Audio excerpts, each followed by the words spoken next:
What is up, guys? I hope you're well. My name is Mark, and today we're covering r/NoSleep. These stories have been kindly provided to us by SoLonely200 on Reddit. His information is down in the description below. If you do enjoy this story, please consider hitting that like, that subscribe, and maybe that notification bell. And with that being said, let's get started. I watch people in cages, part 1. My job, well, is that I keep people in cages. Yes, I know it's inhumane. No, I don't care for your opinion on it. There's a reason I do what I do. The people are all of ordinary appearance. Some are fat, some skinny, some have blonde hair, others are brunettes. If it were up to me, I'd let the people go, but I can't. They all did something, and now they're in cages. The cages aren't cramped or anything. They're each about 5 by 5 by 5. There are 7 cages total. Each one holds a different person from a different background. Every 3 days, one gets taken away and another is wheeled in. Never a member of the opposite sex either. If a man was in the cage, he'd be replaced by a man. Same for women. I don't know their names, but it's not my job to. I'm paid to feed them and watch them. I've given the cages names, which is then passed on to their occupants. Cage 1 is Fred. Usually, Fred's occupants are between 5'7" and 5'10". They always have brown hair, but styles and length vary, as does their weight. They are to be given 14 ounces of AB plus blood once every 7 hours. No mirrors within 30 feet of their cage. Cage 2 is Cassie. All of the Cassies have been 5'4" or 5'6", never 5'5". They're always blonde, smaller women, petite one might say. They're to be given exactly 40 fluid ounces of water and a pound of raw meat daily. Cassie's cage is electrified unless she's being fed. Cage 3 is Earl. Earl is always a scruffy looking dude with a handlebar mustache. Hair doesn't matter, nor does colour. His rules are simple: 1 jar of mustache wax and a copy of the Times. However, the copy must always be not from within the previous year. He's also not to be given hair tonic for any reason. Cage 4 is Mary. Mary is always a religious type, which religion varies. So far, as I can tell, we've had 3 Muslims, 5 Christians, 5 pagans and 2 Hindu Marys. They're almost always 5'3" and have varied in weight. No set rules, so I just give them whatever I have available as food. Well, except one. They're not allowed any access to holy or religious imagery, no matter what. Cage 5 is Chad. Chad is always a blonde guy, usually clean cut with clothes that indicate high social status. Designer clothes and the like. Don't much care for Chad. He's to be given a cup of some green liquid. The liquid never kills them, doesn't even make them sick. Chad doesn't talk much, mainly because when he does, a black ood comes out of every hole on his face. Freaky at first, but you get used to it. Cage 6 is Bob. Bob is interesting, mainly because I can't tell what each person has in common. So far we've had all males, but they've consisted of 7 African Americans, 14 Caucasians, 8 Asians, and 3 mixed race. They've been everything from plumbers to bankers, and even homeless. Oh well, the mystery goes on. No set rules in place. They do require cleanup though. On day 2, their eyes are always missing, replaced with, oddly enough, 2 coins. They never seem to be in pain however, even making idle chat with me. And finally, Cage 7 has only ever been 1 occupant. She's never been taken away. She's a 6-year-old girl named Lisa. She has a blue dress, blonde hair and pigtails, and an ever-present smile. The weird part? She's been here for at least a decade, hasn't aged a day. All she ever does is sit in her cage. She's given colouring books and 30 minutes of TV time daily. Again, I don't make the rules. All I know is these people all did something the higher-ups won't tell me.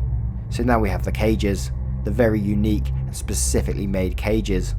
I found this job through, of all things, Craigslist. The previous guard, whose name was not disclosed, left instructions for the feeding, maintenance, etc. of the people. He listed their many quirks and how to handle each situation as it may arise. I was weirded out, but you get used to it, you know. That was 2010, and here we are now, 2020, and I'm still watching people in cages. Previous guy told me that they used to be simple beds, with each of the various characters strapped to them, all of them except Lisa. Lisa was always given a small feather bed, and while she was strapped in, was always tucked into a blanket like one would do to a child. My boss, or at least a guy who tells me my job, is an older guy. His left hand is kind of fucked up. He said it was a cooking accident, hot grease as it were. He could pass for an aging movie star in all honesty.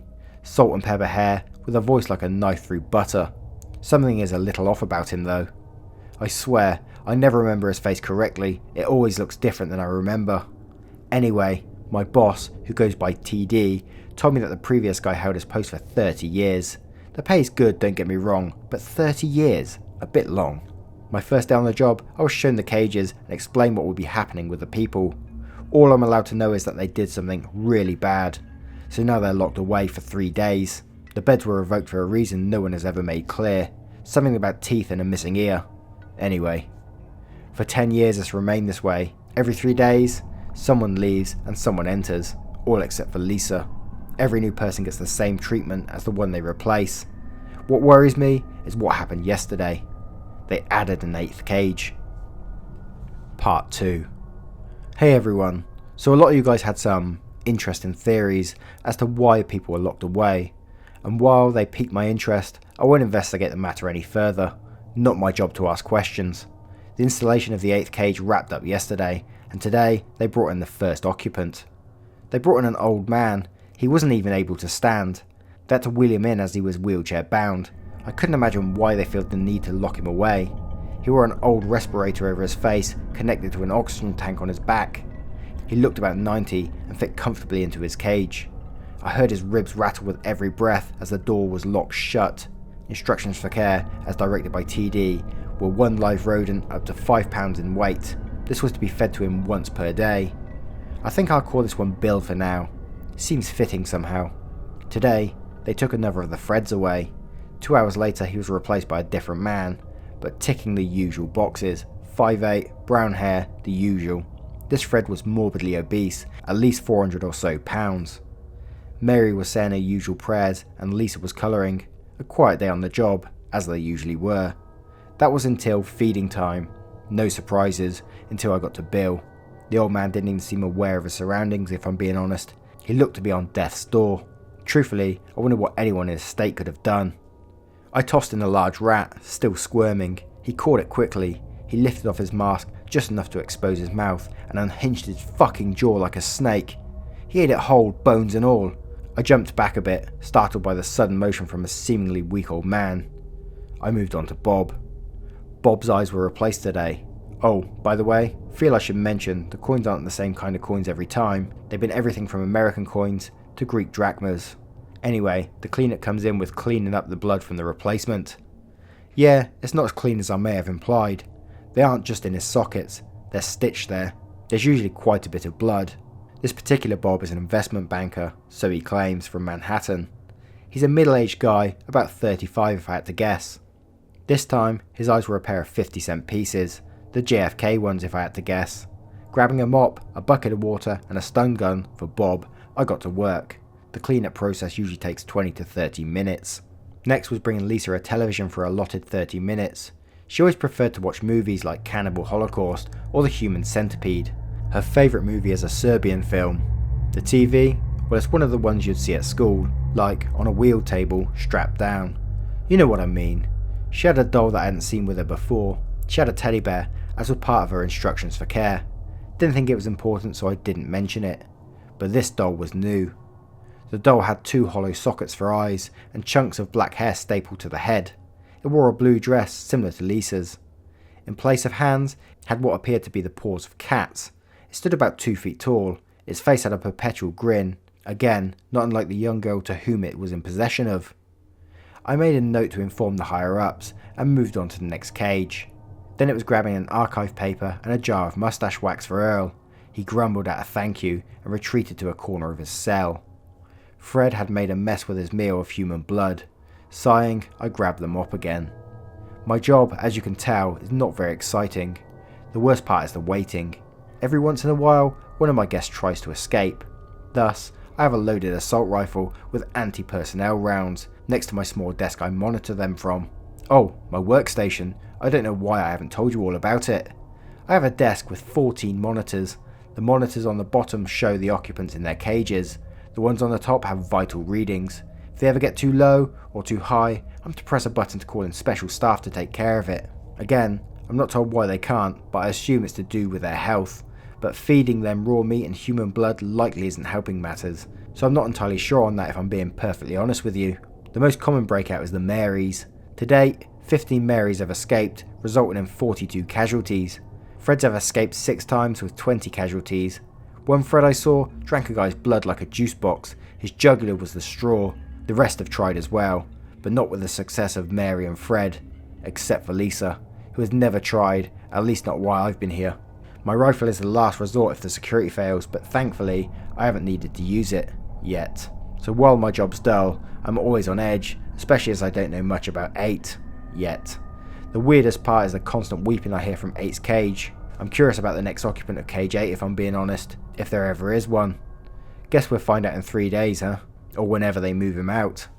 Oh, and I feel I should clarify that they aren't taken out in certain order. There's always a chance the next one will be Fred, or hell, it might be Lisa.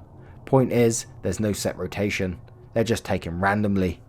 Anyway, my next shift is about to start, so I have to check in with you all later. Till next time. Edit. Okay, well I know what I said, but this is some major shit. Lisa is gone. Not broken out, just fucking gone. I was watching the monitors, and 1 second she's there, the next, poof, gone. I've put the place in lockdown, sounded the alarm, the whole 9 yards. I keep you guys updated as best as I can. Edit 2, well, there are a lot of dead bodies. Good news is I'm still kicking. Bad news, Lisa is missing in action. But the doll, well, that's in cage 8 now. TD got here an hour ago, and I gave him the rundown. He seems extra freaked out that Lisa vanished, especially on the same day as 8's arrival. It's not my job to ask questions, but I'm starting to. I'll keep you guys informed. And that is where I'm going to leave you on a cliffhanger, guys. If you enjoyed these episodes, be sure to tune in the same time tomorrow for the rest of the parts. And as said, the writers' details are all in the description below. Be sure to pay them a visit and read the story there as well. And if you enjoyed, don't forget to hit that like, subscribe and notification bell. And I will see you in the next one. Much love, guys.